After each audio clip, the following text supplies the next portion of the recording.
तसव्वुर करो, वो शख्स जो नबी के कत्ल के इरादे से निकला हो, चंद लम्हों बाद अल्लाह का वली बन जाए।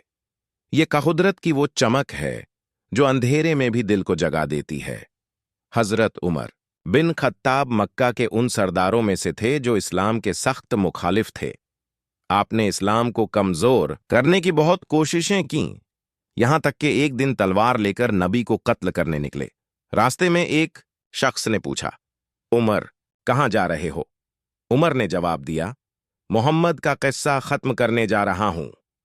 इस पर वो शख्स चौंका और कहा, पहले अपनी बहन और बहनोई की खबर लो, वो तो मुसलमान हो चुके हैं।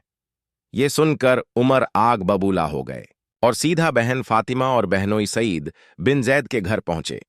घर पहुंचते ही उन्होंने शोर सुना। वो कुरान की तिलावत थी। गुस्से में आकर उन्होंने बहनोई को मारा और अपनी बहन पर भी हाथ उठाया।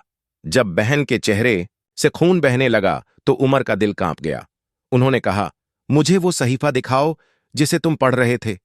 फातिमा ने कहा, आप नापाक हैं, पहले गौस्ल करें फिर कुरान को छुएं।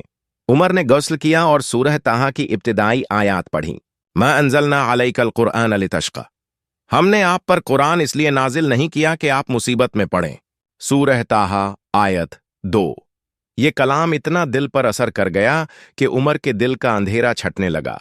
वो सीधा दारे अरकम के घर पहुंचे, जहां नबी और सहाबा छुपकर इबादत करते थे। दरवाजा खटखटाया। अंदर सहाबा घबरा गए।